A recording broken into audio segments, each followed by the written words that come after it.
Hello and welcome to For the Love of Truth. This is episode 223 and is another in the Back to Health series. Today I am speaking to a man called Alex, and Alex has a very interesting story to tell. He was diagnosed with type 1 diabetes, and for most people, they have the belief that type 1 diabetes is a one-way ticket that you will be stuck on insulin for the rest of your life. However, Alex chose to disagree and instead chose to do some research and find his own way forwards, asking questions, following his intuition, and now he finds himself fitter and healthier than he has ever been in his entire life, which is a bit of a paradox and goes against the mainstream way of thinking about diabetes. And it's not just a journey about diet, he also touches on spirituality and other matters that are very close to the heart. And I think you will find this a really pleasant and educational and insightful discussion. And if you have a story you'd like to tell about your journey back to health, I'd like to talk to you about that. The best way you can reach me is to go to fortheloveoftruth.co.uk and then complete the contact form on the contact page, and then you and I can start a dialogue. And it goes without saying that you guys are absolutely amazing. I really appreciate all your support, and I am so looking forward to catching up with you in the next episode. Take care. Bye-bye. So, Alex, thank you so much, mate, for joining me on the show. Really appreciate it. No worries. Yeah. Very good. I'm excited about the conversation today. I really enjoyed the chat you and I had the other day. And, that was such an eye-opener for me. And I really want to dive straight into your story because typically people think what you had going on is a one-way street. And I suspect you probably did to start with. Actually, maybe not from talking to you. Maybe you didn't. Yeah, it was a couple of films that sent me the other way. So a couple of documentaries. So So what happened? Yeah. How did it all start? Because obviously you were a fit young lad, weren't you? Yeah. Yeah. As I said when we spoke last week, I worked in a bank and I led normal life, going out and about. Realistically, come Friday, Saturday night, you was out and probably just eating and drinking stuff that was bad for your body. So I did actively exercise all the time. I played football and I went down the gym and did swimming, and I tried to keep myself fit. But yeah, you just leading a normal life, and there was a couple of things that happened that made me think like differently. And as I say, like about 11 years ago, I was working for a firm and I had to do some long haul flights to America for the firm. And what they wanted me to do was go out there. I felt really tired when I went out there. And when I came back, I found myself getting more and more tired. I was running around the park. I was losing energy. I couldn't really put my finger on it. What it was, I just thought I was really unfit, Mhm. And then I think one of the things, I actually did the London to Brighton race and got to the top of the hill, and I thought, well, I've got to have a can of Coke. I really feel a bit, off. A bit lightheaded. So you think it's like a sugar issue, and it probably was. And so it was just after that, I ended up going into hospital with multiple blood clots on my lungs. Wow. And my missus was just about to have our son. Yeah. She was on the verge of sort of like, she was only like it was a month away from him Wow. being born. So obviously, we was under pressure from that perspective. Yeah. And I went into the hospital and they turned around and said that they couldn't really figure out what was wrong with her. They kept saying to me, have you been on holiday? And I said, look, well, she's pregnant. We've not been on holiday. Yeah. The blood clots sort of like came on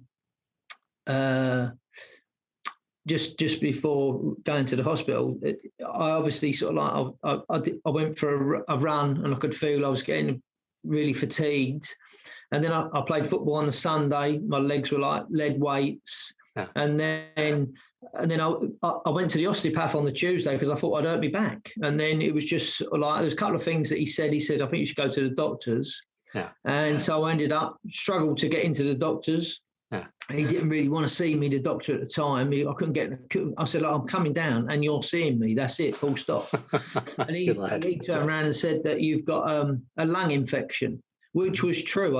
Eventually, the hospital told me I had a lung infection, but he said it wasn't a kidney infection, it was a lung infection. So he gave me antibiotics. I took the antibiotics, and by about 4 o'clock the next morning, I was downstairs. I couldn't make it upstairs. And I actually phoned up my missus. She was in bed and said, "You're going to have to take me to the hospital. I think something's really wrong here," because I could hardly breathe. I made it into the forecourt of the hospital, like into the main reception, and literally sort of like zonked out, Wow. So then they put me, the hospital, I was in A&E part, and they put me on a really, really strong painkiller.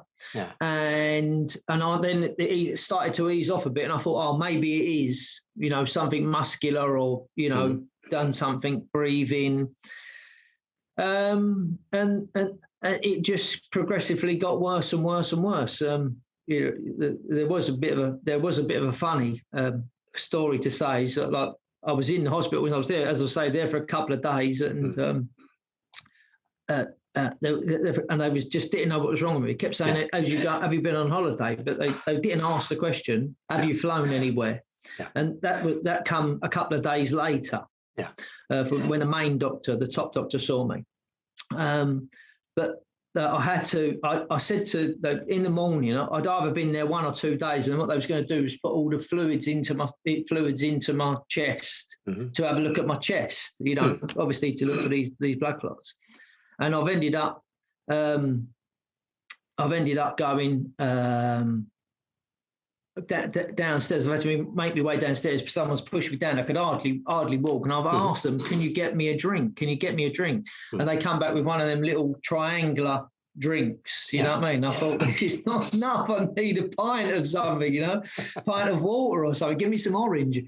And so they gave me one of the gowns to put on. But with no help, so I had to go into this little cubicle, put this gown on, and because my lungs were hurting so much, my back was hurting so much, I've ended up putting it on the wrong way. Yeah. And as I got to the chair, I've actually gone, oh my God, I'm going to go here. And so I've turned to this person in the ward and went, "Can you go and get the doctor now?" And then stacked it in this chair. And the next thing I know, I woke up and I was surrounded by all these doctors, absolutely sweating. Yeah. But I didn't have nothing on. So when I woke up, I've got all these people around me, and they went, "Do you know your name?" I went, "Yeah, I know my name." "Do you know your date of birth?" "Yeah, I know my date of birth." And they went, "Do you know where you are?" I said, "Yeah, I'm in the hospital." And I said, "Is everything hanging out?" And they went, "Yeah, it was, but it's not now." And they covered me up like that. And that was the, funny, you're worried about that. And I was absolutely sweating, and they was wiping me down. They was asking me all these questions. But then I asked them to phone up my missus. She come running down. And obviously when she saw me, she sort of like, I was as grey. And then they put me in to do the scan. And that's when they told me that I had blood clots. But it was basically after they asked the top doctor asked the question, "Have you flown anywhere?" I went, "Yeah, 2 long haul and 3 internals." And so that was it. And they put the blood thinners into me straight away, and they also put the steroids. So at that point, it's sort of like you felt it all change. It felt as though it was moving down, and you could feel the pressure go. But because I had a lung infection as well, every time I was breathing, the only way I can describe it, it was like my lungs were like grating cheese. You know what I mean? It was sort of like, it was so painful. Yeah. Every time I breathed, it was like that sort of feeling, Yeah. And so that was it. So I come out of hospital. I was in there for about a week. And I come out of hospital and had to sort of like go on this recovery. I didn't really know anything about, what had happened. I Googled it a little bit. Obviously, it was like devastating information, with regards to the blood clots. And then they was giving me I was still on. I still there was. I don't know if I think I had antibiotics that I had to take. You know what I mean? I actually had several courses of antibiotics, getting stronger and stronger apparently. But I was actively, a really fit person before that. I used to sort of like run, do all sorts of sports, keep myself fit. So my main goal was to try and get myself sort of like back to normal. So the following day, they said to me, you can do light exercise. So I attempted to walk to the paper shop and get a paper and come back. No chance of that happening. I was nearly collapsing and back in hospital that day. And then she said, you've got blood clots, multiple blood clots. If they come out of your heart, if they come out of your lungs, they could go through your heart, or they give you a heart attack, or give you go through your brain, give brain you a damage. stroke, brain damage.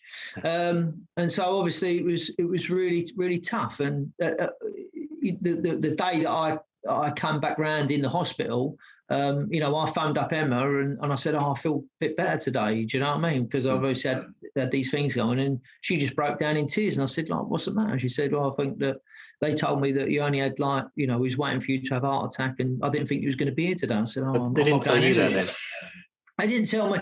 No, it's fair enough. Emma kept that information away from me, which is fair enough. And to be quite honest with you, Adrian, I was in no fit state. By that time, I was completely grey. I was literally, on death's door if you looked at me. So how old were you then, mate? I'm 48 now, and so that was about 11 years. About 11 years ago. It is 11 years ago. Yeah. Wow. So it was August. Yeah. 11 years ago, and then my son was born in September, so he's 10 now. And that was it. So I realistically got myself back to I was on warfarin. I didn't want to be on warfarin, you know what I mean? From what I could see, it was like they give it to rats and all this, and only just what you go and research and all that, and you scares you, you know what I mean, what you're putting in, and so then I watched my weight go from, I went to go back to work in the December. So in the space of 6 months, I'd gone from 13 stone to 18 stone. Wow. And I had to go and buy myself new clothes to go to work. And it was a bit, I couldn't work out why my weight had gone like that. You know what I mean? I know that I had to sort of had 2 months where I couldn't do anything, sit on the sofa, and exercise was to the toilet and back. That was it. And then I progressively sort of just worked on walking, walking. I can't, I phoned up my cousin a couple of times and said, I'm in the high street, I'm almost going to collapse, can you come down and pick me up? You know what I mean? And but I thought, I'll just go until I collapse, you know what I mean? And then to try and get the lungs back. So eventually I sort of got through, got a little bit more fit. I got some capacity back in my lungs. I noticed that when I was able to go back down the gym, if I did anything sort of say like boxing or fast, that the lung capacity would go. So I worked on those things a lot more. Whether it be sort of like punching a bag or just to try and burn yourself out quickly, and then re-go again to sort of try and retrain the lungs, because they said to me that you'd have less capacity in your lungs. So I thought, something was in my mind, just thought, I'll try and grow them back. I didn't know anything at the time, Adrian, you know what I mean? It's just real gut instinct, really.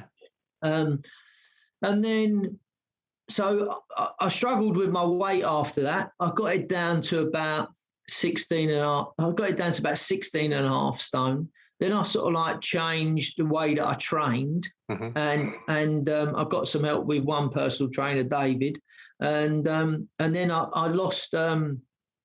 I got myself down to about 15 and a half stone. And then I was at 15 and a half stone for quite a while. You just seem to just plateau out. It didn't really matter what I ate, how many times I exercised. I was still going down I show people photographs of how I was, and I say, this man here, they go, well, it doesn't look nothing like you. And I go, but this man here still went down the gym 4 times a week. Wow. Even though he looked like that, I still went and put myself through it. And then I met another personal trainer and he helped me and showed me. His name was Miles, and he helped me open the door up to supplements. Yeah. And looking at different things that your body needed in order to make it more effective. So I was looking at sort of like different mushrooms, like cordyceps and magnesium and zinc and what it does, and so researching it and getting more information. And then eventually obviously food intake had to be looked at as well. And to be fair, what I thought was a good diet wasn't. It's not too bad if your body's not compromised, but when your body's compromised, it is. And putting the pieces together, looking back at it now, one of the main reasons is that my body was compromised. My belief is that when they put steroids into me, it started the process for diabetes type 2. And I might have been there, or I might have been on the verge of it. We don't know. But that I think, because my weight went from 13 stone to 18 stone, a lot of type 2 diabetes is if you go there, they'll tell you to lose weight first of all and watch what you eat. Start, looking at it. So that's where I felt that would have come from, looking back at it. But obviously I'm unaware of that. So I started on this different regime of eating, exercising, changed it up, started doing sort of like weight circuits, and then I brought back in the running, and all of a sudden I'm starting to lose weight. And when I got it right, it seemed to sort of like come off quite easily once I started to put the right things in my body. So then I got myself down to about 13 stone, probably dropped to about 12 3/4 stone. And we went on holiday. We went to Santorini, and we was there on holiday, and I was actually training for a half marathon. So I was just running up a hill and coming back. It was just doing like about 3 or 4 mile run, every day. And one of the days when I come back, I thought, oh God, I'm absolutely thirsty. So I've gone over and said, oh, give me a jug, drink.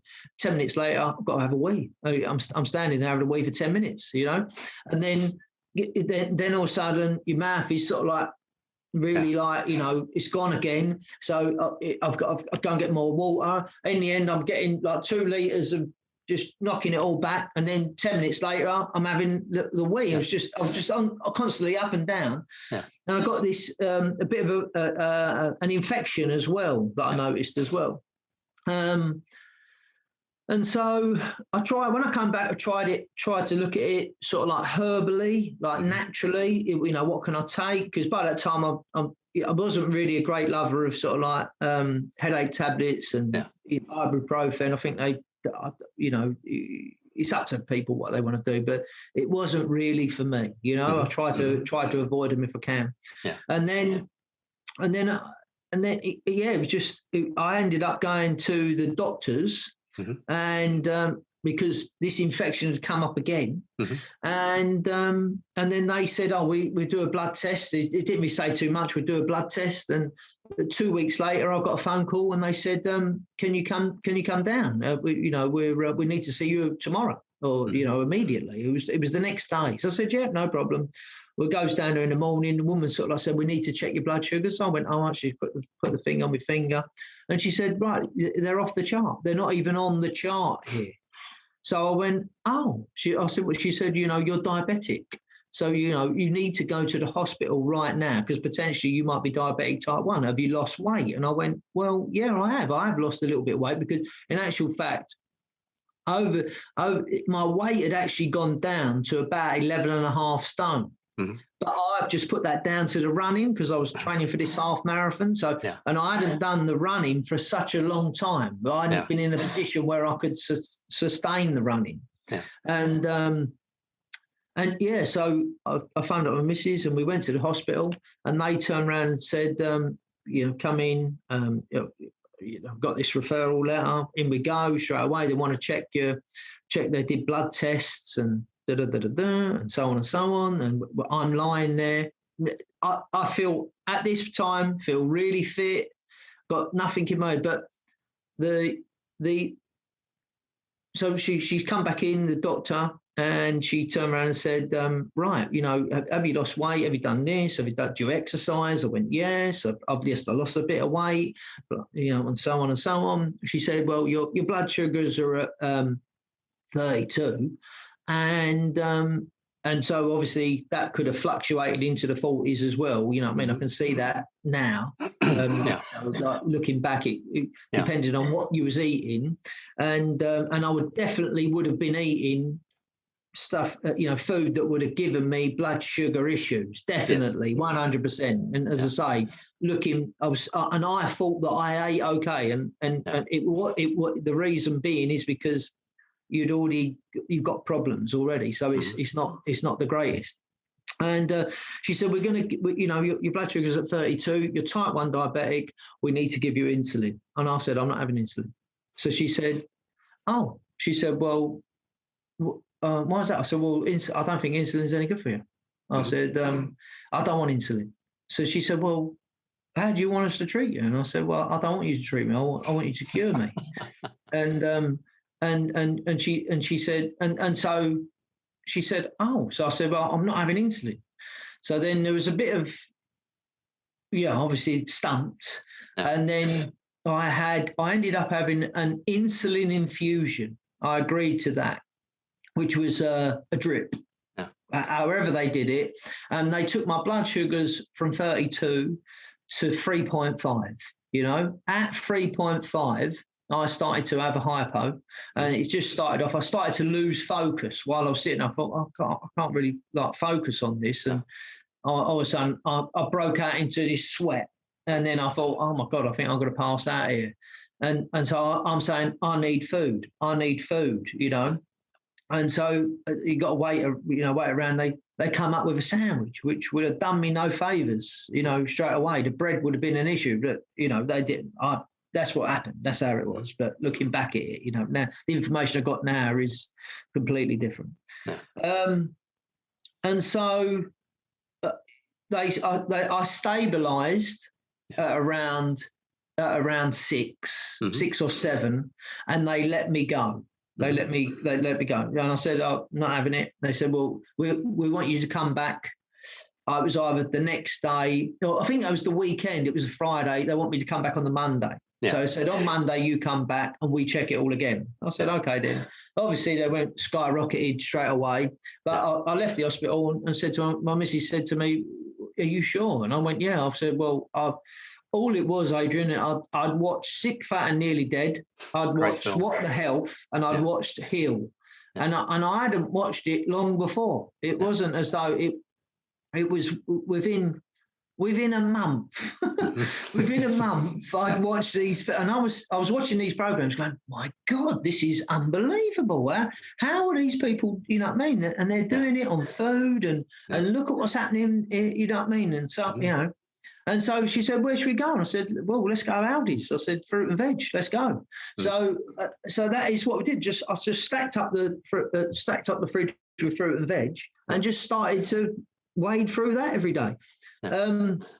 And I did get a lot of help. I did get a lot of help. There was a certain family of people that actually sort of took a lot of time with me and sort of pointed me in the right direction. Yeah.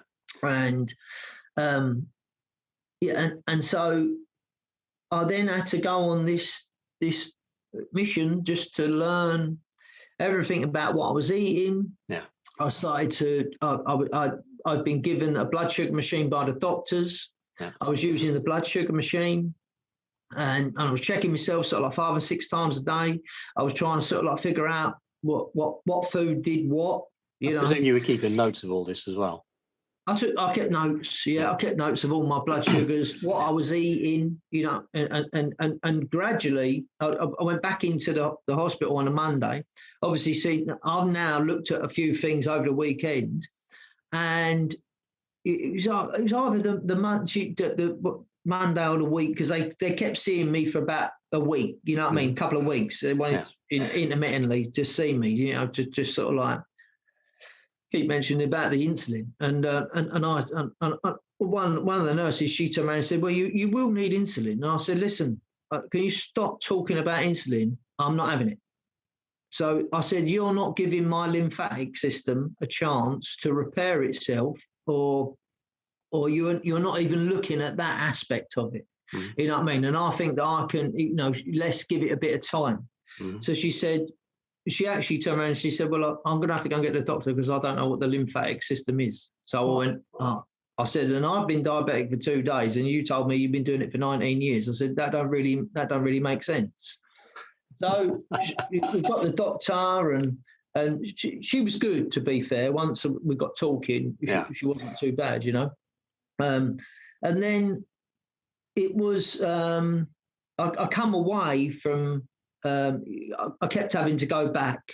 And then I went into the doctors, and the doctor turned around and said, right, you know, can understand what you're doing, but in my experience, it doesn't last. So I said, okay. And I didn't have a lot of information. I was learning it daily. I was just, you know, I was obviously signed off work, and I was just learning it. I was spending sort of like, you know, 10 hours watching this, reading this, looking at this, finding out what the lymphatic system was, because it was all new to me. And then she said, so I got it to the point where I got my blood sugars to normal. And so one of the other things what had happened is that I had a blood sugar machine from the doctors, and then while I was in the hospital, they gave me another blood sugar machine as well. And so when they gave me, I ran out of strips for my one, and I started to use their Why one. did they give you the other machine if you were the one that was working? Well, because what they said is that they can put it all into a computer. Right, and okay. then basically I can just turn up with the machine, and they plug it into the machine, and they can just look at all the results. Okay, yeah. So that didn't really bother me. I didn't really sort of like, you know, I just carried on because I'd run out of strips, and I just thought, right, okay, I'll use them. They give me a whole load of strips to go with it. So I'm now checking. This is because I still had a lot of strips left. So I'm probably a few weeks down, maybe a few weeks down the line. But I'd noticed that over the course of sort of like, I'd watched my blood sugars come down, and they was going down daily. So the range was going down daily, moving down. Another one down. I was maintaining that. Another one down, maintaining that. But I wasn't putting anything in my body. I'd taken all the sugar out. I'd eliminated a whole load of stuff. I was just basically, I'd got some information on nutrition, spoken to someone with regards to nutrition. And so I was now starting to put everything in that my body needed. And so not only to be effective, like from a everyday perspective, but to heal it as well. You know, so there was this healing element that was I'd seen on these programs, and I was now looking at alternatives to holistic people and so on and so on. So it was literally coming, swamping into my brain, and I was just absorbing it. So I went back after a month, and obviously I've eliminated the going to toilet. I've eliminated the infection. I am still running, doing weights, the whole lot. I'm fitter than, I'm the illest that I've been, and I'm the fittest that I've been. How's that for a contradiction? It's unbelievable. It's when you say it, it's really weird, but that's the best way I can describe it. So I was doing. By the way, that's how I think lots of high-level sportsmen drop dead, even when they're at the peak of fitness, because they're not well. Right? Yeah. I mean, it is possible. It is possible. I think there's lots of things that we don't really see. And so I went back after a month. And the doctor turned around and said, how are you? So I said, yeah, I'm about a month it was. And said, how are you? So I said, yeah. She said, how's your blood sugars? I've literally got my book, and I went, there you go, normal. And the other thing as well, Adrian, I'd actually gone and paid to see another doctor. in London. I thought I'm going to get a second opinion because I weren't too sure. At first, I'm thinking this 4 and 7 range, which sometimes they say in between 3 and 7, but 3 is too low for blood sugars levels.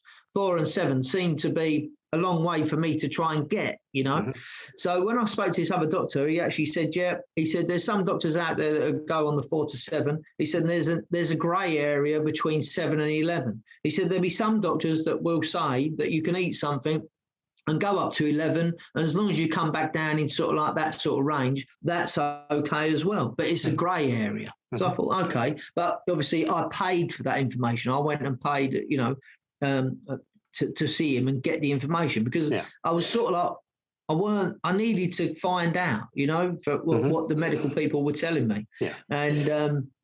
And so that opened it up a little bit more. And I thought, well, maybe 11 is okay, so you're looking at these avenues as well. And then so obviously went back for after a month and I said, normal. How's your weight? And I said, well, I've stayed the same, and everything seemed to be all right. And she actually turned around and she said, what have you taken? I said, well, I did tell you what I was going to do. I said, but you weren't really interested. And one of the problems that I had, Adrian, was that after about day 5, I think I had to go back after straight away on the Monday, go back on the end of the week. By the end of the week, I'd got more information and I'd found out about the blood replenishing itself. And obviously I dropped my blood sugars. So it might have been a couple of weeks. It might have been a week or 2. I've got my blood sugars lower. And I actually said to them, my blood sugars are lower. Can we do another blood test? And they went, no. Okay. So I went, why is that? You know what I mean? And I actually said to her, they'd actually said that your GAD antibodies are at 1,638. And that's the reason why you're type 1 diabetic. So I said, okay. I said, well, what range should they be in? So she said, they should be in between 0 and 5. So I went, so just a touch high then. Just a touch. I thought I'd won something, apparently not. But So that was that, and then we sort of like moved on. So I went with the doctor and she sort of like said, the GAD antibodies. I said, what does that mean? So she said, well, when they go down to 0, you will need insulin. So it was another bit of sort of like devastating information. And I'm thinking, well, I don't really want to have insulin. So then I've then had to come away from that and I'm researching GAD antibodies and beta cells and T cells and what the body does and how it activates and and so on and so on. And I'm just constantly doing that. Sorry, quick interruption and a question then. At what sort of education level are you at? Because that's all pretty advanced stuff. Funny you should ask. I think my highest grade was D, GCSE. Okay. Okay. Well, that's interesting because that means if you go searching, it doesn't matter how smart you are in their education system, you can find the answers you're looking for. Yeah, I mean, common sense. Yep. The thing is if you're going to do something and you put your mind to it, you'll get taken on the path and find the answers. If you want to have a look, you can look. Yeah. And so I just ended up listening to sort of like doctors speaking, looking up information on what these things did. I just didn't know. I was just literally using different platforms to find out exactly what did what. And then I sort of like come on to sort of like Bruce Lipton and the biology of belief. And I'd watched a few other people like on the TED Talks, and I was listening to these, listening to all these sort of like new technologies around diabetes and stuff like that. And so I was looking at autoimmune as well, which sort of like translated to me means we don't know.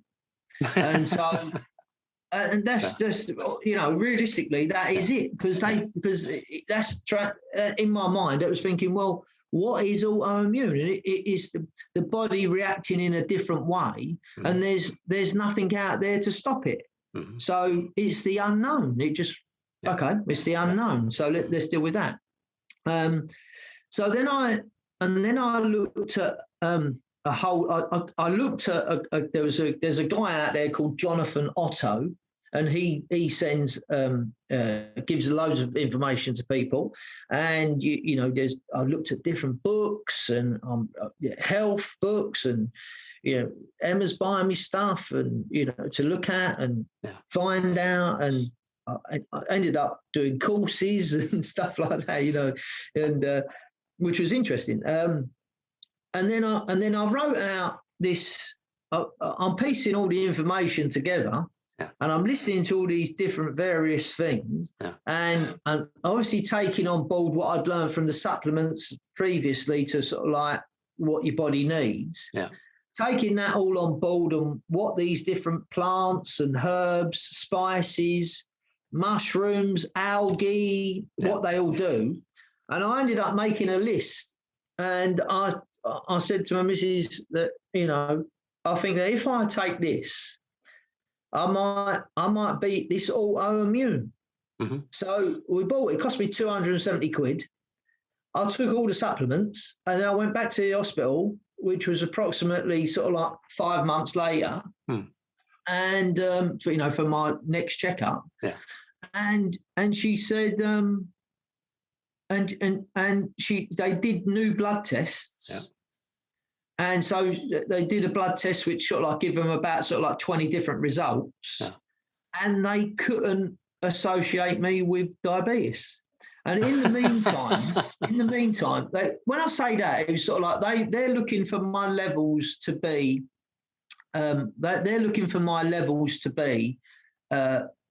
maximum in something, minimum in something else, and so But for everything in my body that I was trying to check, I'd put it all back to normal. Yeah. Hold on. So when I say they couldn't associate, that she was a bit gobsmacked because she had nothing to play on. In the meantime, what I was still working on the GAD antibodies, and I was still trying to. I'm now looking at sort of like what creates cells. Yeah. What creates cells? What feeds them? Now I'm trying to put everything in.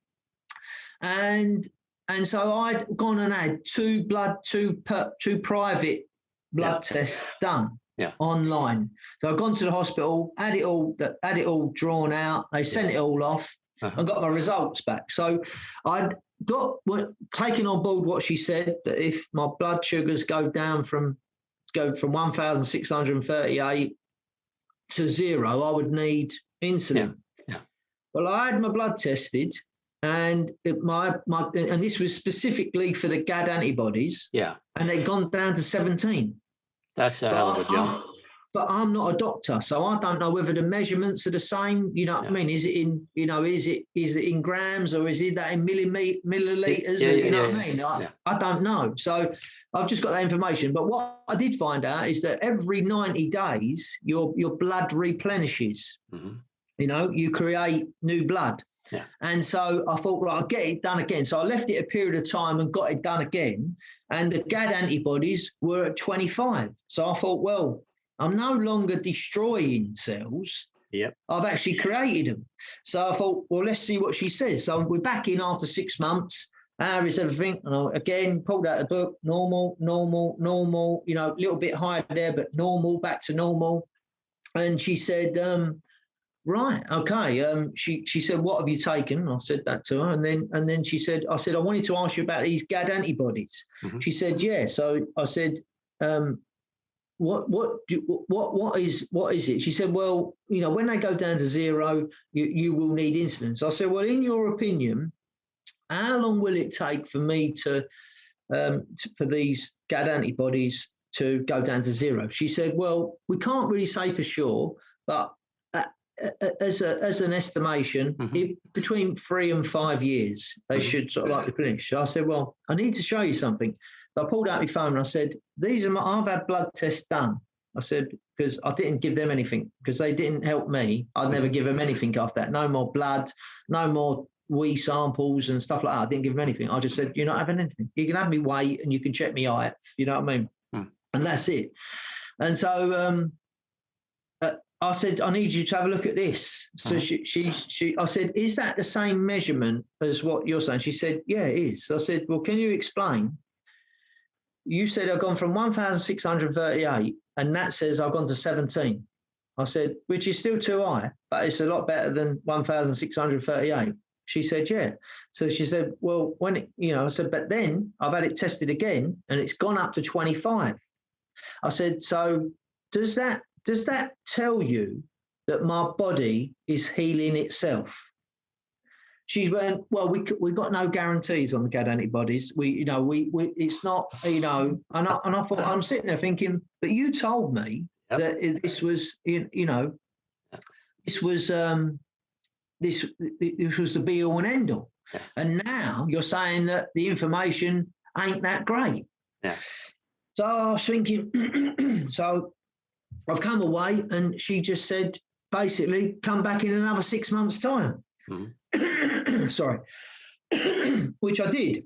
Yeah. And I just maintained it all the way through. Just maintained my blood sugars. Yeah. And obviously, it then opened the door up. I've then learned, got a qualification on herbalism, doing a qualification on nutrition. Then a lot of the things that the path that it took me down was to find out more about mind, body, and soul, because it was so apparent that that's what you need in order to heal yourself. You know what I mean? And if you can heal your mind, and if you can let go of stuff, that's happened over the years that you're going on your journey carrying, if you start letting go of that, and you sort of like heal yourself. The gut brain reaction, the relationship. If you get that right, if you think good, you feel good, and then movement and food just follow. That's right. Well, one of the things is when you're carrying those kind of emotional problems with you and you're recycling them all the time, it's very toxic for your system. Yeah. And so that is really where I'm at. And I've got to say, mate, you look the picture of health. Well, I try. I do try. Yeah. But it is hard work. It's not easy by any stretch, and I do get a lot of support, from my family, with regards to, everything that's sort of like gone on and changing this. And you will have, I do have moments where, because as you say, when you're talking about the trauma side of things, or that thought process, it will play a part on your body. Oh yeah. And over the course of time, it builds up. So you have to start letting it go and letting it go. Yeah. And while you're letting it go in your mind, you're letting it go in your body as well. Yeah. So it'll release. And I think my feelings are that these releases are what you have to go through to get back to normality. And so I think that over the course of sort of like, 4 years, I think that I'll be able to take my body back to normal. That's my belief. That's my own belief. Yeah. And so I feel that I'll be able to take it back to normal. But in the meantime, I run, I cycle, I do weight circuits and to keep myself fit and maintain my blood sugars so that my body can heal itself, because it showed me that you can heal yourself, because I took the blood sugars and reduced them. And from what I can gather, the body sort of like heals quite quickly. You know, It like really does. When you get the environment right, it's very that's fast. it. That's it. And but I all of that I didn't have no information. I sincerely just watched 3 films Yeah, on Netflix, and that was it. yeah, I was just lucky that I got pointed in the direction of those programs, really, because yeah, when I saw them, I thought this is just amazing, you know. yeah, And why are we not doing this? But it did fall in line. So when I look back at it now, when I was in with the blood clots and they put the thinners in and they yeah, put the steroids in, and my weight went to 18 stone. yeah, Obviously, I had type 2 diabetes undiagnosed.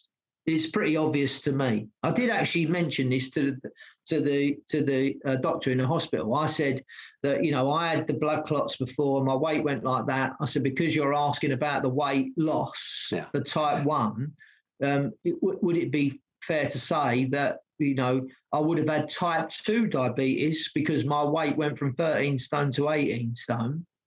And she said, no, that's not related at all. But then I just, you know, think to myself, GAD antibodies. yeah, And, you know, and look at that, you know, yeah, it's just, so I think that if you're willing to, uh, you know, go out of the normal path yeah, and start looking for information, you'll find a wealth of knowledge that is going to take you down another way. And, you know, I'm not saying that not to use the medical people, but use your own initiative yeah, as well as, yeah, you know. I mean, even on that film Hill, I think there was one woman that used holistic healing alongside medical treatment, yeah, and to help herself. You know, yeah, so there is that potential yeah, alignment, yeah, but there also is the potential for people to just heal themselves on what you're eating, drinking, feeling, thinking, you yeah. know, and there's that element which the medical world, I think they spend 2 days on. Yeah, no, you're absolutely right. One of the things I talked about in my book was that you want to build your own multidisciplinary team, but you need to Mm, trust your own instincts and your own guidance first and foremost. And you'll attract the people that you need, and just be mindful of how you feel about them and whether you feel they're contributing or whether they're actually, because they don't know, they're mm, working against you. And you do that, and you trust your heart and you trust your mind and you work as a unit. And yeah, as like you said, you were helped along your way by various people, and that's what happens. But you had to yeah, initiate it. And I think one of the yeah, things that's really become very apparent in this discussion is that you absolutely believe in your ability to find a solution, and you trust yourself more than you trust anybody else. that's right. Yeah. Um, yeah, and it's hard. It is hard Hmm. because you would feel alone. Yeah. You would feel as though it's a huge journey, Hmm. but you just got to take one step and then Yeah. another step and then another step. And I think you've got to have an element of sort of like you've got to have that in you. You Yeah. know, it's like there was different things that happened through my life, Yeah. that made me think a certain, maybe made me be a little bit different from Yeah. the main way of thinking. Yeah. And I'm not saying that that's what you've got to be like, but I think that's what gave me the push to go, Yeah. hold on, let's have a look, let's see what we can do. Yeah. And it is hard, it is, I wouldn't say a battle. It's just knowledge. Yeah. It's like knowledge. As you pick up more knowledge, Yeah. you can integrate it with what you know already, Yeah. and then you move on from there. I still have times where my blood sugars will go up, Yeah. but I try and battle it in a different way. You know what I mean? I'll go and research. What's going on, or something in my mind will tell me you need to look at this, or you need to look at that. And there's other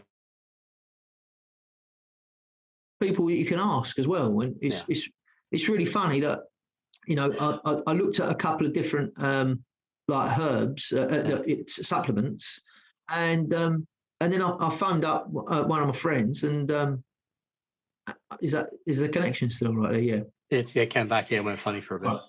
Yeah, I found out one of my friends who actually has got a practice that they help people in all sorts of ways, and he went, oh yeah, that's really good, and then added to what I'd already found out. So, and then you think, right, okay, right, let's get these, let's order them up, and let's go, let's try that, and then you break it down that way. But yeah, as I say, I think that your body, as you heal, it unfolds itself inside. Yes. Does that make sense? That makes perfect sense. I have a question for you. Knowing what you know now, if you could speak to the younger you 15, 20 years ago, what would you tell yourself? I mean, yeah. If I could go back, I probably could have not been in the situation that I'm in. You know, and I always, it's really strange because how I thought eating and what was good. Yeah. And it might be good. It might be good if you're not compromised. But what I didn't know about was what your body needs. Yeah. So if I could go back, I would be telling myself, all you got to do is, you know, just add it. In some respects, you can take, you know, a couple of supplements, you know, all in the morning. It doesn't really take much out of your day, and you're probably offering your body a lot more than the food you're going to eat that day. Yeah. And it's, you know, it's different from my son. You know, even his teacher questioned me. He said, "Can I have a word with you?" So I said, "Yeah." So Albie didn't feel very well. It's just like a few years back, and he didn't feel very well. And I dropped him off in the morning. I said, "Look, he don't feel very well." I said, "But I'll go and get him a couple of bits now, and I'll bring it back and just make sure that he has it during the day." And I suppose that they were looking for sort of like Calpol. Well, I think they was a bit shocked when it was celery juice. So the teachers pulled me up and he said, can I have a word with you? So I said, yeah. So he said, are you a bit spiritual? So I went, yeah, I think I am. So he said, I said, why'd you ask that? So he said, well, you're the only parent I know that turns up with celery juice. Yeah. He said, why did you do that? You know what I mean? I said, well, celery juice is is an ancient healer. Yeah. I said, but don't trust me. Go and research medical medium, you know, and you know, you can buy the book and you can go and do that. And I said, find out all the information yourself. I said, but it clears out pathogens and viruses, and you know, it destroys them all away. And if you juice it, it goes the furthest in your body, and it's got all these cluster salts in it. And so that was it. And he was like, absolutely like gobsmacked, you know what I mean? He said, you know, because most of them are going to turn up with like Calpol. I said, can you put that in? But we try and keep him as natural as possible, and just help him out along the way. So it's just, so now the mindset's completely different. Yeah. Well, you'll find, like I did as well, that someone said to me, well, you get sick. And I said, of course you get sick from time to time. You're exposed to toxins, you're exposed to toxic thinking accidentally, you poison yourself, or exposed to poisonings all day, every day, because all the chemicals and poison in the air and all the stuff. But you learn to deal with it a different way. And what you find is your recovery is very fast. Yeah, that's a good point, Adrian, because that was probably one of the most shocking things that I researched. Yeah, was the actual the toxins that, you know, we're putting on the toxins that we're putting on our body or get into our body in real easy ways that people are not aware of. You know what I mean? And it's only, we only ever do anything when it's necessary. Yeah, you know. But I'm more fitter now than I was when I was sort of like 25. I can, you know, I wish I could go back to being 25 because I'd be a lot faster, you know. It's just, really, really, really odd. I've trained with people and they've sort of like said, and I said, oh, I've said to them, over the past couple of years, I'm in my 40s, late 40s, I'm 48 now. And they just go, and they're 20 years off me. Yeah. And they're saying, you know what I mean? They go, my dad wouldn't be able to do what you're doing. That's right. Yeah. You know what I mean? And you feel old, but you you're feel good taking, at the same time. yeah, but you're taking all the toxins out. You're putting all the correct nutrients in. Your body's doing what your Yeah. body does. Yeah, yeah. But yeah, I just try to enjoy life and just take it easy, Yeah. And So what would you advise people to do then? I mean, you're not going to give advice, but if you wanted to say, look, this kind of summarizes my approach, so they can maybe take a similar approach or explore that approach themselves, what would you say? yeah, I mean, I'd really look into sort of like nutrition. I'd look into what food does. And there's probably simple ways of, you know, easier ways than what I did it. I just got straight stuck in and was trying to figure out what this did and what this did, and if you're in a position where you're healthy, you haven't got the rush, so you can sort of like take your time and you can add little bits into your diet on a daily basis and start looking at stuff that you would never have contemplated would help. You know what I mean? So, like mushrooms. I'll probably and celery juice. Yeah, I mean, I'll probably put about. Sometimes have a shake in the morning. After sort of like I do have a fasting period, and then I'll have a shake. And I probably add about 4 mushroom powders into the shake. They do different things. Then I'll go for different powders, that give you sort of like balance and harmony, and you figure out that they do all these different things. And then I'll look at sort of like seaweeds, add them in, and they don't have to affect the taste. I mean, some of them are pretty bad. Some of them you don't want to put in a bit of water and knock them back, and Tomcat Alley is one of them. Yeah, and it's not good. And but yeah, you can find loads. There's. I think my personal opinion is that we're put on the planet for a reason, and if you was to go into the woods, into the park, into your back garden, if you was to plant a seed, it grows. Yeah. That tells you that the ground is alive. Yeah. And on the ground is everything that you need. Yeah. And if you start looking into flowers and you start looking into, everything that's there, why is a skullcap flower called a skullcap? What does it do? And then you'll find it does stuff for the head. Yeah. And then you look at you look at the way that these flowers are grown and the shapes that they make. And then you go, my God, this is unbelievable. That's a really interesting point. If you look at fruits and vegetables and the shapes they give you a clue as to what they're good for. Yeah, that's it. And so that but obviously, some people are going to go, they might not get to see that, you know what I mean? They might not pick up on that like straight away, but you just got to take a little bit of time, like, as you say, like with the celery juice, the medical medium man, he's got books out. You can help clean your liver, and he cleans the liver with food. Yeah. And how many times we all have to have an MOT, and most people put a service on their car every year. But how many times you service your body? Never, most people. And that's it. And if you serviced it, you probably wouldn't get ill or feel rough as much as you may do. You know what I mean? Well, that's one of the reasons I fast now for 19 to 20 hours every day, because that to me is like it's almost a mini service. You're giving your body a chance to recover. You're cleansing stuff out.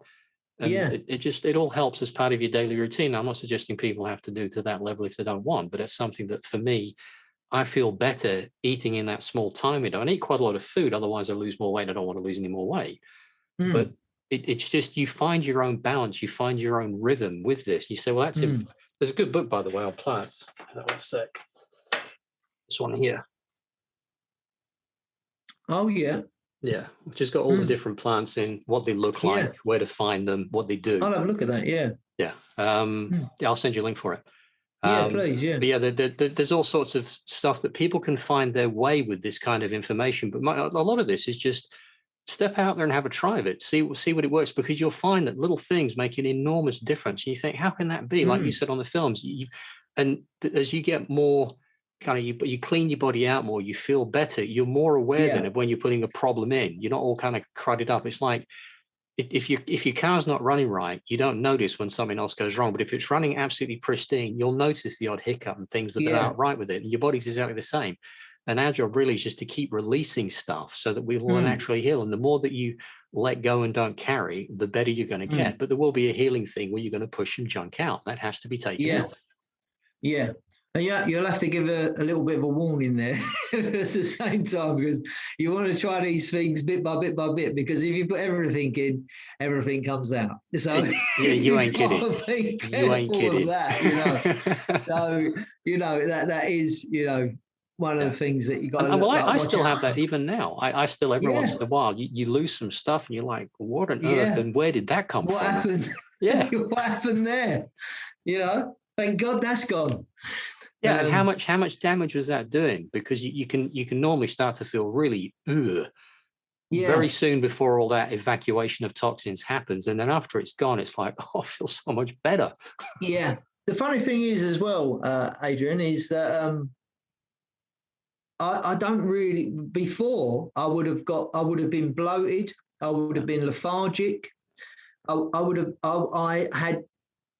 did work out at the gym, but I had no real quick recovery. Yes. So I would work out at the gym, and I would just be floored. Yeah. And then I would literally have to say, I've got to go outside. I feel as though I can't breathe. Yeah. Come back then come back in and then do the next set. So the longer period of recovery. Yeah. Now, one breath back in again. You know what I mean? You've got the ability to carry on, and you get better stamina. Yeah. No bloating. You don't feel as though you're carrying the food. Yeah. You feel completely different. Yeah. So, and that's one of the things that I probably eat. I eat a lot, during the day. Yeah. But because I eat everything that I need, I don't feel hungry, and I don't get bloated, and I don't feel as though I can't. Like when you'd have your Sunday dinner, and then the next thing you know, you're fighting for the sofa. You know what I mean? The film comes on Christmas Day, the Ten Commandments. You're 10 minutes into it, and you're soundo. You know what I mean? Because you're absolutely full up. I don't really get that now. I can tell if I've eaten the wrong thing, because I get tired pretty quickly. It very rarely happens now because I pay attention. But I was thinking the other day, I went for a walk on Sunday, and Saturday rather, and I went out about 2:30, and I hadn't eaten since 8 o'clock the night before, and I was bouncing around. I didn't know what to do with all the energy I had. I was spinning around, jumping on things, just all over the place, and then. I was walking faster and harder and faster. I thought, I'll just shoot up this big hill here. And I felt great. I felt absolutely great. And it's a really strange thing, because I see a lot of my friends around my age, and they just haven't got the energy. And it's because they're not doing the right things. It's not because I'm particularly special. It's because I'm careful, and I've learned over time, these things work, so I'll keep doing them. And these things don't work, so I'll remove them. And that's it. Yeah. And it is difficult, because I remember saying something to me, you've got to stop eating the shit. Yeah. And I went, I don't eat shit. That's right. You know what I mean? Yeah. But you do. Yeah. And you put it, to give you an example, like from being type 2 and not being able to lose weight, I would get up in the morning and I'd have porridge. Yeah. And, I would have had semi-skimmed milk, Yeah. And then I would have then sort of like gone and done exercise, gym, run, whatever I was going to do, whatever I was going to do that day. And then after that, I would have come back. I would have had a sandwich. I would have had a packet of crisps, and that could have been a chicken sandwich or a ham and cheese. And then I'd go to work, and then I'd pick myself up a soya latte and a vegan cake. And then in the evening, I'd probably have like a chicken shish kebab, or wrap, Now, most people, when I say that's what I would eat, they go, well, that don't sound too bad. That sounds really good. And I said, well, what is good about it? I said, the porridge in the morning is carbohydrate. That's causing me sugar. The milk has got hormones in. That's still a problem because my body's compromised. I said, we move on to the bread, and all of a sudden I've got a sugar intake again. You know what I mean? A wheat intake. Yeah. I said, then you've got processed food, which has got extra salt on it. Salt our body can't process.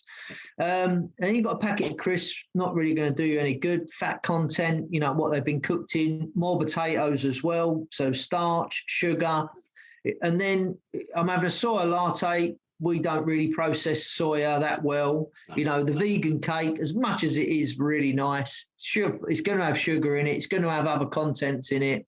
That's going to send your blood sugars up. And then you've got a chicken shish wrap. So bread again. We're not too sure how long the meat has been on the shelf for. And then I've got salad, and so I've done well with the salad. And that was probably the best thing about it. You know what I mean? That was like, and I'd have that every day. You know what I mean? Not there or thereabouts. Those type of meals. And if you felt hungry, I'd get myself a chocolate bar. You know what I mean? I didn't think about dark chocolate. Being a better an improvement.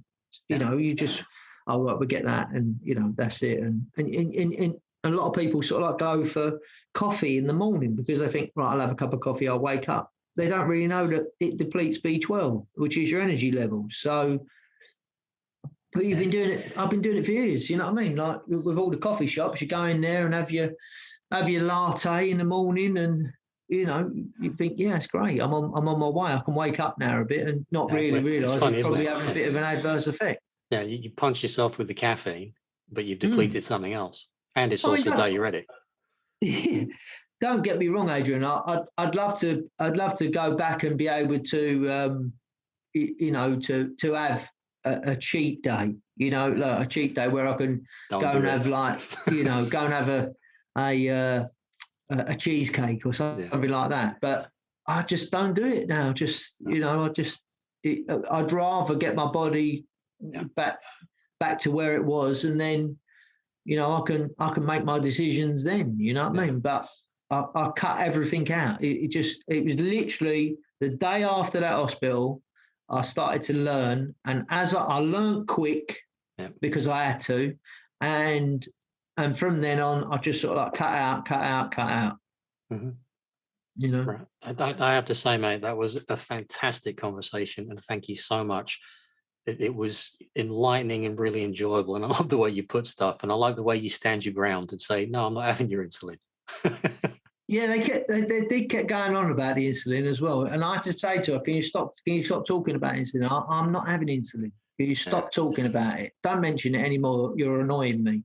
Yeah. And it was because I didn't really want to look at it. I didn't really want to look at, I thought, no. And then obviously I was moving further and further away from insulin because your research is taking you down another path. Yeah. Well, I think the other thing that's very clear from that in the conversation I'm having with everyone that's finding their own way back to health is trust yourself and trust your instincts. No one else knows you. So trust yourself. Yeah. I think, and that takes a lot of guts. Yeah. As I say to people, as I say when I speak to people, you're lying on a bed, they're telling you got to have insulin. And and they actually said that if I don't have insulin, I'll either die or be in a diabetic coma. And I went, well, I've got nothing to lose. I did. I did say that to her. But you've got to remember, my missus is sitting there like, yeah, with a kid nearby, yeah. Yeah, you know what I mean? I went, I'm sure, I'm sure this is the way, this is what we've got to do. And I was going, I've seen this on a documentary. Yeah. I've seen this. We can do this. Yeah. So, but I'm still here. Yeah. That mate, that was absolutely inspiring, and thank you very much. I will get all this edited up over the next day, and then I'll send you the heads up when it's all there, so you can have a watch and enjoy yourself talking. Yeah, I hope I come across the right because I'm terrible, really. Mate, no, you were just, that was fantastic, and I'm sure that will help people. And thank you so much again, my mate. I really enjoyed that. You take care. Yeah, brilliant. All right, look after yourself, brother. And you, Adrian. Nice. Thanks for inviting us on the show. That was really good, mate. No, that's good. We'll talk again soon, you, mate. I'm sure we will. Yeah, definitely. Yeah. All right, mate. Take care. Ta-da. Nice. Thanks. See you later. Bye bye.